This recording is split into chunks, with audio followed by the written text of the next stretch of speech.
ரூபாயோட value என்னங்கிறது daily 700 800 கம்பெனியில் உட்காந்து தைக்கிறவங்களுக்கு அந்த வேல்யூ தெரியும். புரியுதுங்களா? இன்னைக்கு பஸ் ஃப்ரீயா விட்டுருக்கிறது வந்து பெரிய உதவி மகளிர்களுக்கு இல்லைன்னு யாராலையும் மறுக்க முடியாது. மக்கள் என்னைக்குமே எங்க பக்கங்க. ஏங்க உங்களுக்கு உதாரணம் நான் சொல்றேங்க, கேமரா திருப்பி பாருங்க எவ்வளவு அலைக்கடலான எங்க மக்கள் திரண்டு இருக்காங்கன்னு. இவங்கள காசுக்கு வந்த கூட்டமாங்க சொல்லுங்க, இப்படி வர முடியுமா? இல்லா சொல்லுவ பக்கா டிஎம்கேன்னு.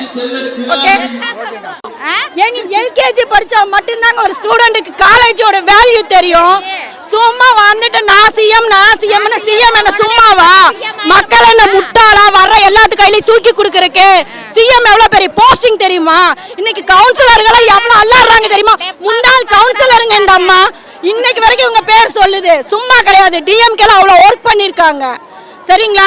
சும்மா நேத்து வந்தவங்க சிஎம் என்ன விளையாட்டா? சும்மா சினிமால ஆடிட்டு போற சீன் எல்லாம் இங்க இல்லங்க. ஆட்சியில இல்லாத ஒரு முன்னாள் கவுன்சிலர் உங்களால போய் பார்க்க முடியுமா? எங்க சிஎம் நாங்க துணிச்சலா பாக்குறோங்க. எனக்கு 1000 ரூபாய் பணம் வேண்டாம்னு சொல்லி அவங்க அக்கௌண்ட்ல உள்ள 1000 ரூபாய் திருப்பி கவர்மெண்ட் கொடுத்த ஒரு நபரை முன்னாடி நிறுத்துங்க. இதெல்லாம் இங்க பாருங்க, பேசணும்னா என்ன வேணாலும் பேசலாம். இன்னைக்கு எனக்கு மைக்கு கிடைச்சிருச்சுங்கிறதுக்காக நானே என்ன வேணாலும் பேசலாம். ஆனா யாரா இருந்தாலும் தயவு செய்து ஒரு மனசாட்சியோட பேசி பழங்க. விஜய்க்கு வாய்ப்பு கிடையாது கிடையாது கிடையாது. விஜய்க்கு வாய்ப்பு கிடையாது கிடையாது. ஏங்க இதெல்லாம் டவுட்டா? இதெல்லாம் ஒரு கேள்வியா?